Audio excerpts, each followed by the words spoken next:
உலகத்திலேயே மிகப்பெரிய போதை எது தெரியுமா? அது மது இல்ல, மாது இல்ல, பணம் இல்ல, பதவி இல்ல, பட்டமும் இல்ல.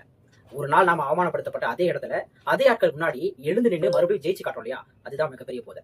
அததான் இப்போ சஞ்சு சாம்சன் செஞ்சு காட்டியிருக்காரு. ஒரு 2 வாரத்துக்கு முன்னாடி இந்தியன் டீம்ல ஓபனர் சரியா பண்ணல. சோ சஞ்சு சாம்சனுக்கு ஒரு வாய்ப்பு கொடுக்கலாமா அப்படின்னு ரிப்போர்ட்டர்ஸ் கேள்வி ஏற்பட்டப்போ இந்தியன் டீமோட கேப்டனான சூரியகுமார் யாதவ் என்ன சொன்னார் தெரியுமா?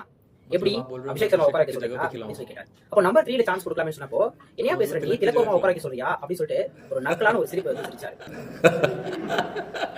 ஆனா அதே சூரியகுமார் யாதவ் நேத்து சஞ்சு சாம்சனுடைய இந்த எக்ஸ்ட்ரானரி நாக்கு அப்புறமா தலை வணங்கி அவரை வரவேற்றார். நேத்து ரொம்பவே முக்கியமான மேட்ச். இந்த மேட்ச்ல ஜெயிச்சாதான் இந்தியன் டீம் செமிஃபைனல் போக முடியும் அப்படிங்கும்போது எல்லா பேட்ஸ்மேன்ஸும் நிறைய தவறுகளை செஞ்சாங்க. ஆனா சஞ்சு சாம்சன் 20 ஓவரும் களத்துல நின்று ஒரு பேட் ஷாட் கூட ஆடாம சரியா பொறுப்பா ஆடி இந்தியாவுக்கு மிகப்பெரிய ஒரு வெற்றி வந்து பெற்றுக் கொடுத்திருக்காரு. இதுதான் சஞ்சு சாம்சன் வந்து நமக்கு சொல்லிக் கொடுக்குற பாடம். நீங்களும் ஒரு இடத்துல அவமானப்படுத்தப்படுறீங்க அப்படின்னா பொறுமையா என்ன தவறு நடந்தது, அதை நம்ம எப்படி பண்ணணுங்கிறத உங்களுடைய வெற்றியின் மூலமா அவங்களுக்கு பதில் சொல்லுங்க. அந்த மாதிரி ஒரு போதை கண்டிப்பா எங்கேயுமே இருக்காது.